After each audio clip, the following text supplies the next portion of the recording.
How's it going, team? What's going on? Today, I want to share with you my take on how to reconcile both strength and hypertrophy. Whether they can be done in the same session or whether or not they need different sessions in the week or whether or not they need to be executed in completely different training cycles. We're going to talk about why this is such an important question. We're going to talk about what the answer is, obviously, that'll be pretty helpful, and how to effectively integrate the answer into your training program. How's it going, guys? Welcome back to the channel. If you are new here, my name is Jim Galvin, and on this channel, we cover all things training, nutrition, biohacking, and ancestral living to help you guys work out what you need to do based on your individual biology to help improve and optimize your performance, your physique, and your health. Today, I want to talk about the best way to get stronger and build a little bit of lean muscle mass at the same time.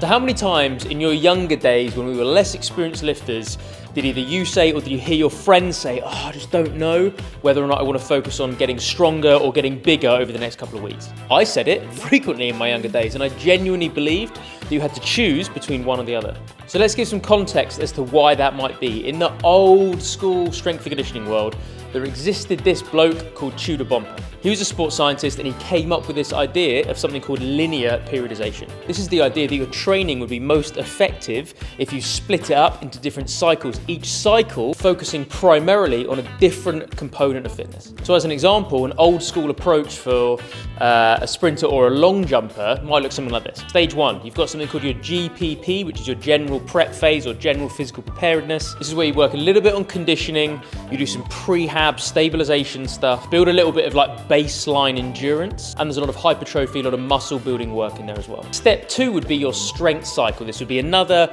block of training specifically designed, obviously, as is in the name, to get you stronger. Step three would be power. You're still staying strong, but you're starting to execute things with a little bit more speed. Step four would be a speed block itself, where you're starting to rein in the amount of resistance training and just execute everything as explosively as possible. And then step five would basically be your competitive environment. So you've done your GPP, you've done your strength, you've done your power, you've done your speed, and now in theory, you are most effective and ready for your competitive window. Usually that whole block revolves around something like, as an example, the Olympics. This could be a whole training year for an athlete, right? Build your conditioning in the off season, then build strength, and then basically continue to sharpen more and more and more the closer you get to competition. But in the modern day and age of today's sport, if you think of like a footballer as an example, whose season might be 9 months of the year, this linear periodization model doesn't really work. Or more relevant to us, being recreational bodybuilders or functional fitness enthusiasts or just gym enthusiasts generally, or CrossFitters, we want to maintain a level of performance and aesthetic pretty much all year round. And with that, what if we want to be both big and strong at the same time? Which I'm pretty confident is an extremely common goal and objective. Well, the good news is that from a physiological standpoint, this is absolutely doable. Not only that, but a lot of what we'll be doing in the gym has adaptations for both strength and size. The body is a complicated thing, and it does not work in such a linear fashion that you're doing 5 reps and you're getting loads of strength benefit, and the second you begin that 6th rep, all of the strength benefit goes and it's just hypertrophy. That's not really the way that things work. Realistically, it's more like this. Imagine the faders on a sound system, right? They're all moving together, and the higher a rep scheme goes from, as an example, 4 up to 10, the more hypertrophy will fade in and the more that strength will slightly fade out. But within reason, they're both still on. So if that's the case, and we know that in a roundabout way, all systems are always firing when you're in the weights room, just with different ratios, then does this just mean that the best thing we can do is start training every single session in exactly the same way within a particular like mid-range workout that crosses over both strength and hypertrophy, say, I don't know, like 5 to 7 reps? My opinion, no. This would be both ineffective and extremely boring if we just did the same thing every day. You might want to do some specific strength rep range stuff, anywhere between kind of 1 and 5, and some specific hypertrophy rep range stuff as well. And as well as being more kind of physiological effective for the adaptations that we're looking for, this will probably be a lot more fun and enjoyable as well. Again, I'm increasingly outspoken about this. I do believe this is underrated in the fitness industry. Please have imperative and priority number 1, do the stuff that is fun for you. Doubling down on, at times, doing some strength specific work, and also separately doing some hypertrophy specific work. If we know this is the best thing, how do we integrate this kind of truth and this realization into our program? Well, enough of the science, let's get cracking with the application. I believe that you can combine them both, not only within the same week, but within the same session. This is not linear periodization. This is something called conjugated periodization. And for me, this has worked incredibly well over the last 10 years. So let's have a cheeky look at what this might look like. Firstly, I start my session with a nice dynamic warm-up. As many of you will probably know by now, even if it is an upper body session that I'm doing, after my kind of general warming phase and my stretching and mobility phase, I still like to finish off my warm-up with some nice quick sprint drills. I just find whatever I'm going to be training, having my muscle tissue and my connective tissue and my central nervous system primed to fire quickly is only going to benefit me. It doesn't matter what I'm training that day. And then on to the good stuff. I start my lifting session with either a single strength lift or a strength superset. A push movement and a pull movement if it's upper body as an example. And while we're on this, a super helpful tip for you, if your strength superset was going to be something like a horizontal push and pull mirror with just a flat bench being the push movement and a heavy row variation being the pull movement, maybe 4 reps on bench, 6 reps on row. I always want to keep the rep range a little bit higher on the pull movement, but we still do need to keep it fairly low to keep it heavy enough to get the adaptation that we're looking for. One of the things that's really helped me recently is a little bit counterintuitive, or might be to you, and that is actually to do the heavy pull variation, the heavy row first. I feel as though it kind of primes the muscles in my back to hold my shoulder properly, and my push movement actually improves because of this. So that could be section 1 of the session, which is the strength element for upper body, either a single lift or a strength kind of a push-pull superset. If we are doing lower body, however, I usually rotate between doing a single heavy lift, box squats, heavy step up, trap bar, something like that. I rotate between doing just this and doing this and partnering it with a super high power output exercise about 90 seconds after to work on that PAP.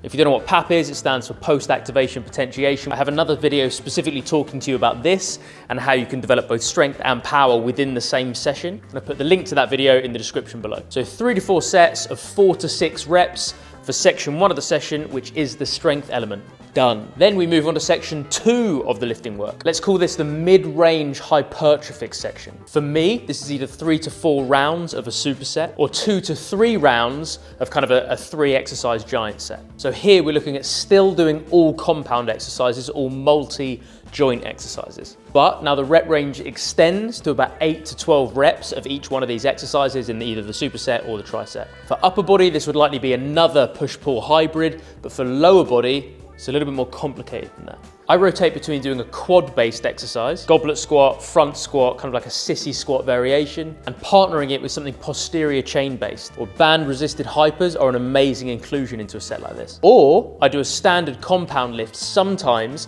actually the same exercise that I'd just done in the strength component. Say in the strength component, I was doing trap bar deadlift for 3 reps. Now that we're in the mid-range hypertrophic section, take the weight down a little bit so that I can do between 8 and 12. Trap bar deadlift, lighter, doing 8 reps, but I partner it with a unilateral, that is to say single leg exercise. Maybe deficit lunges or high box step-ups. In the mid-range hypertrophic section like this, again, when I say mid-range, the range I'm talking about is the rep range, 8 to 12 being mid-range. I quite like doing it with the same exercise that I did in the strength one and with the unilateral exercise, but the unilateral exercise, I like to make sure that it's a nice acute angle at the knee and the hips. That's why I'm saying deficit lunges, to make sure that angle's more acute, or high box step-ups as opposed to regular box, again, to make sure the knee and the hip are more flexed than normal. Haven't seen any data on this. I just think for me, I do a lot of top end work. So this is a really, really good opportunity for my training and my training program to work at that full range. Upper body in the mid range, you can basically duplicate the same exercises that you did in the strength element, but I personally like to mix it up a little bit. So if we did just regular flat bench and a row variation in the strength component, again, like 3 to 4 sets of between 4 and 6 reps. In the mid-range hypertrophic section that we're in now, section 2, we could do incline dumbbell bench for 10 and then 6 each side for a split grip pull-up. That's where one hand's pronated, one hand's supinated, grip onto the bar 6, and then change. And if you want to add a little bit of spice on, try and do 6 and then change your grip without dropping. Nice. Okay, so we've done 3 to 4 sets of between 4 and 6 on the strength section, that's section 1, and we've now done section 2, which is again 3 to 4 sets of between 8 and 12 on the mid-range hypertrophic section. Now we are onto the final section, section 3, something I like to call high rep pump finisher. This is usually between 3 and 5 different exercises and around 12 to 20 reps on each exercise. Isolated, that is to say single joint movements, are really good for this section too. If you're slightly more bodybuilding or aesthetic minded, this is your window of opportunity within this kind of program to work on kind of some of the single joint stuff to round out the shape that you want. And if you're a little bit more kind of like functionally minded, this is a really good window of opportunity for you to do some prehab work. Both hamstrings and rear scap are something that I see pretty underactive in most of my athletes, so it's a good opportunity for us to do that with them. For upper body, this could look something like a 3-point raise, a hanging tuck for a little bit of core and a little bit of grip strength, bicep curl, and tricep dips. 12 to 20 reps of each with very little rest in between. You need to treat this almost like a bodybuilder circuit. The goal here is a dynamic tempo throughout and accepting that that fatigue is going to build from having very little rest between each set. You want to feel a great little localized pump in the muscles that you're working and prepare for it to be a little bit gassy too. Do not be surprised or think something is going wrong if you're a little bit out of breath with this. This kind of small amount of added metabolic effect is great for body composition. Basically, you're getting a little bit leaner, but do not panic. You will not becoming catabolic with this. Your gains are safe. Basically, that's my passive aggressive way of saying, don't worry, you're not going to become skinny just because you become out of breath. And for lower body, as standard, it's a little bit more complicated. Section 3, my high rep pump finisher for lower body would include the following element. A compound lift, but one is light. As an example, box squats for about 20 reps. Knee flexion, I'm just a big fan of this because I think it's underutilized. And again, as I said, hamstrings are very underactive in a lot of people. So basically either single leg or double leg curl. And a lactic killer. Something like a sled push and pull combo or like a super high resistance like bike sprint. Maybe on a Concept 2 bike erg for about 20 to 30 seconds. For the lower body stuff and the upper body stuff, guys, remember it is a nice dynamic pace. There are no pauses. And if you're on the sled, just keep it moving. 2 to 3 sets of this, guys, when executed properly is more than enough. Yes, I'm happy with that, to be honest. Yeah, if I don't say so myself, I think we covered quite a lot. I do understand that's a lot of information, guys, and it's quite a complex principle. So any questions on this, just chuck them in the comment section below. If you've seen some of my other videos and looked through the comment section there, you'll see that, well, as far as I'm aware, actually, I've replied to every single comment or question ever. And I genuinely hope to continue doing that for as long as I can. So any questions on anything or requests of what you'd like to see covered next, then just put them down now and I'll get back to you as soon as I can. We have just gone through all 3 sections of a session that perfectly balance strength and hypertrophy. And most importantly, we looked at what that would be like applied to real life, either to an upper body session or a lower body session. Guys, if you did enjoy this video and feel like you have assimilated all the information in it, then well done. And if you would like to see a little bit more information on how I hack my brain so that I can assimilate as much information as possible from this incredible world that we're in, then please just click this link right here. And as always, guys, do me a favor, stay strong, stay healthy, stay awesome, and peace out for now.